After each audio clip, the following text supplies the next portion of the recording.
गांव के पास एक छोटा सा घर था जहां गोपाल और उसकी पत्नी सुमित्रा रहते थे। गोपाल एक साधारण किसान था और सुमित्रा अपनी गृहस्थी संभालती थी। दोनों का बेटा रवि शहर में नौकरी करता था। रवि की शादी की तैयारियां पूरे गांव में चर्चा का विषय थीं। जब शादी हुई तो घर में नई बहू सुनीता का आगमन हुआ। सुनीता एक पढ़ी लिखी और समझदार लड़की थी जो शहर की चकाचौंध भरी जिंदगी में पली बड़ी थी। शादी के बाद सुनीता ने धीरे धीरे गांव के माहौल और पारिवारिक रीति रिवाजों को समझना शुरू किया। वह अपनी सास सुमित्रा की हर बात ध्यान से सुनती और उनसे सीखने की कोशिश करती। समय बीतने के साथ सुनीता ने घर के छोटे बड़े काम संभालने शुरू कर दिए। एक दिन उसने देखा कि घर में राशन खत्म होने वाला था। उसने अपनी सास से पूछा, माँ, हम राशन कब और कैसे खरीदते हैं? सुमित्रा ने जवाब दिया, बेटा, हम हर महीने जितनी जरूरत होती है उतना ही राशन बाजार से लाते हैं। सुनीता ने यह सुनकर कहा, माँ, अगर हम साल भर का राशन एक बार में खरीद लें तो समय और मेहनत दोनों बचेंगे और शायद इससे पैसे भी कम लगेंगे।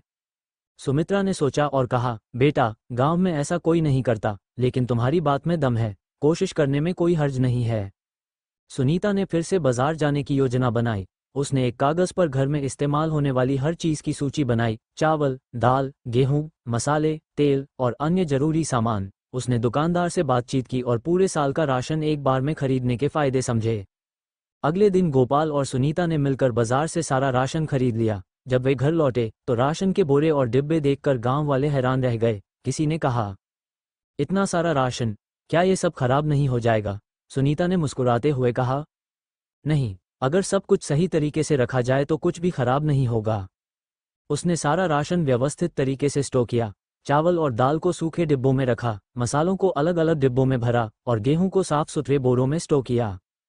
कुछ महीने बाद गांव में सूखे की स्थिति पैदा हो गई। बारिश न होने की वजह से फसलें खराब हो गईं और कई घरों में राशन की कमी होने लगी। तब सुनीता का साल भर का राशन पूरे परिवार के लिए वरदान साबित हुआ। न केवल उनके परिवार ने इसका फायदा उठाया, बल्कि सुनीता ने जरूरतमंदों को भी राशन बांटकर उनकी मदद की।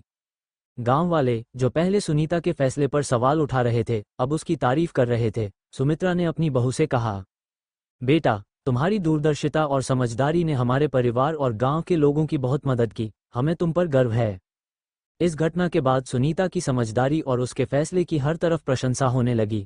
गांव की महिलाएं अब सुनीता से सलाह लेने आने लगी। ये कहानी हमें सिखाती है कि अगर हम अपने फैसलों में दूरदर्शिता और योजनाबद्ध तरीके अपनाएं तो न केवल हम अपने परिवार को संभाल सकते हैं, बल्कि समाज में भी सकारात्मक बदलाव ला सकते हैं। सुनीता का उदाहरण बताता है कि नई सोच और समझदारी से हर कठिनाई को अवसर में बदला जा सकता है।